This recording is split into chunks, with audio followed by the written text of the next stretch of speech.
All right, ladies and gentlemen. So listen, I got a couple of videos going over the localization aspect of certain anime, manga, and whatnot, because there's a lot going on, and I haven't been able to touch on this topic for a little bit, and there's two particular things that I want to touch on today. This will be one of them, because like I said, I don't really get a lot of time to talk about this stuff. So we have an article here from Bounding Into Comics, and the headline reads, Western Localizer proudly brags about butchering Sentai Filmworks' English localization of the 2.5-dimensional seduction. Now, every time we talk about these localizers, they always love to brag about how they ruin it for the fans, right? They love to say, oh, I'm using my localization philosophy, whatever the fuck that means, to bring to you a different ideology, to bring to you something that's meant for the modern audience. Well, guess what? That's not what we're looking for when we want to watch anime or read manga. Explain yourself now!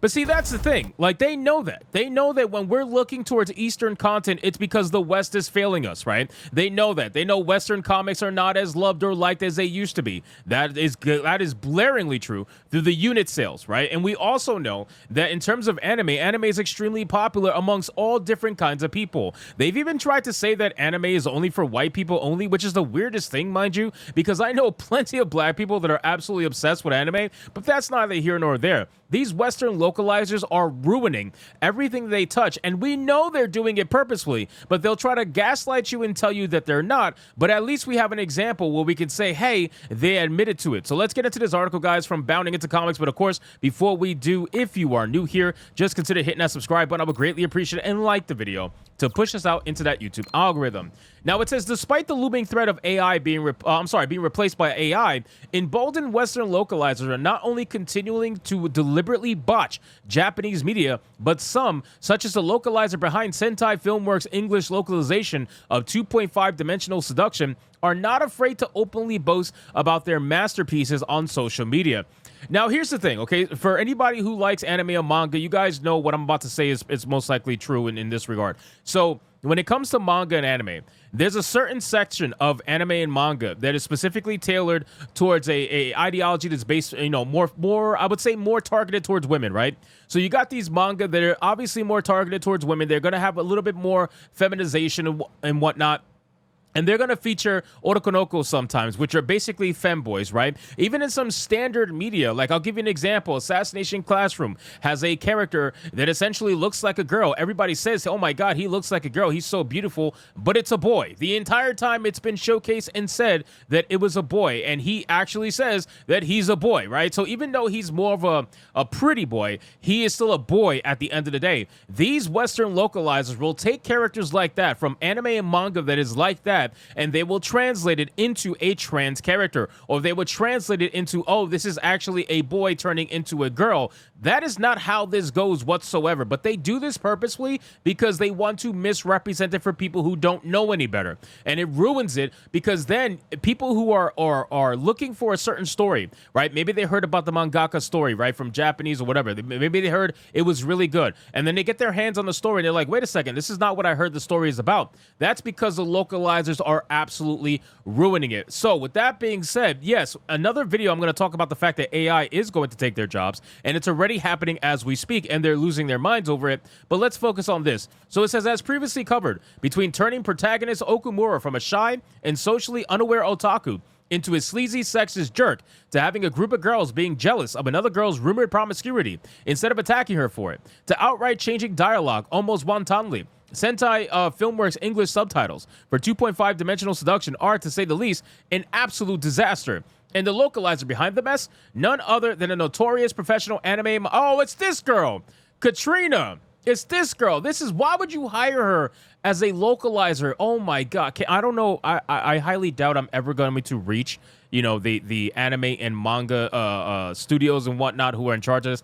Stop hiring these psychopaths. This woman, Katrina, is known to ruin everything she touches permanently. She's going to tell every story through the eyes of trans. That's what she's going to do. It doesn't matter whether or not that was the case in the original story. That's what's going to come out of it if you let her translate for you. But anyway, it says none other than a notorious professional anime, manga, and video game localizer, Katrina, who revealed her involvement in localizing cosplay ecchi anime prior to its airing.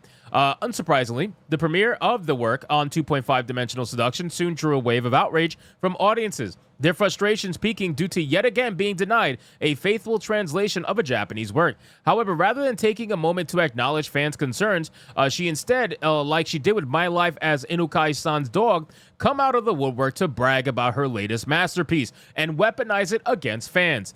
Said masterpiece can be seen in the series' third episode, Lily X Miri, during the scene when Okumura's childhood friend, Mikara Tachibana, agrees to cosplay as the fictional character Melilla and proceeds to ask the otaku for his opinion on the character. Originally as seen in the manga's 7 chapters, so which one's Lily? In response to Tachibana's inquiry, Okumura proceeds to essentially let his fandom get the best of him and gush about just how much he loves Melilla. Of course I do, he exclaims per a fan translation of the chapter provided by the Black Cat Scantilians group, which, by the way, we need more fan translations, which is so fucking sad, right?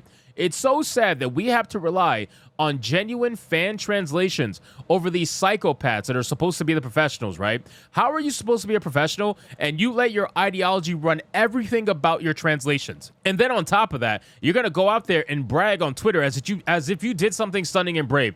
Everybody fucking hates you. That's literally what it is. Nobody likes you. And the fact that you keep getting work just goes to show that you are either a DEI hire because you're not getting work based off how good you do your work. That's obvious. Or simply put, you might have dirt on whoever you're working for, and that's how you're keeping your job, like Kathleen Kennedy. There's only one of two solutions. There's no other way. It's from merit because you are garbage at your job. But anyway, let's continue. Melilla's charm is completely based on her abusive actions towards enemies and then how she treats all of them like slaves. Even if she just looks like a cute devil-type character, she's a real sadist who can make even Ashford Sama tremble when they meet. She has an amazing erotic cuteness capable of tempting basically anyone. But even when she offers those kind of lewd rewards, the only one able to resist her allure and remain pure with that very same Ashford Sama. In spite of her allure being just as unique as Lily, she's also got a reason. She's one of the most popular idols. If you're not careful, you'll completely fall for her. Taken aback and overwhelmed Mikara for the press as I thought you said you wouldn't cheat on Lily. To which Okumura clarifies in turn, of course, Lily's my waifu, but Melilla is my imoto. She's still unsatisfied with this answer. A frustrated Mikari pushes back. That's not good enough. So again, let's read now what her translation says. But in the localization, Okumura's explanation is not only far shorter in length, but also far more crude in its content. In effect, replacing the joke of it's genuinely funny because he's so passionate about his interests with one whose premise is essentially it's cringe funny because he's being unnecessarily overdramatic and creepy. Of course, they want to make the guy look like a creep when he wasn't in fact looking like that in the slightest in the initial content. Hell yeah, I do, the protagonist responds in the anime. I love her rivalry with Lily and the cute, sexy flirting she does with Ashford.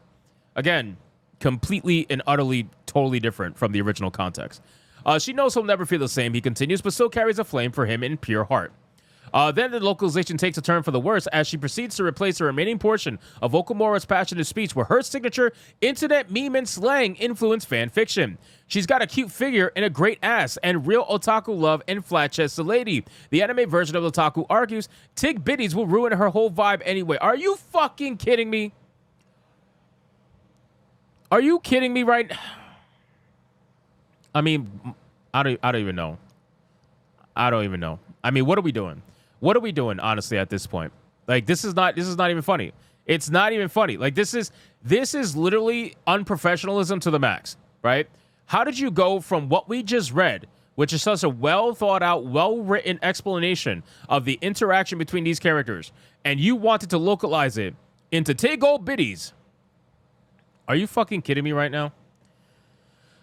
You know what? I don't even want to read it anymore. It's very clear. It's honestly very, very clear that this is not going to get any better at this point. And we need AI to take over their jobs ASAP because these fucking losers are going to ruin the last bastion that a lot of people have of entertainment that is not touched by the Western garbage. So anyway, guys, thank you so much for watching this video. I hope you did enjoy it. If you did, consider leaving me a subscribe. I would greatly appreciate it. Don't forget to like the video, comment, let me know what you thought, and I'll see you guys on the next one. Hypnotic out.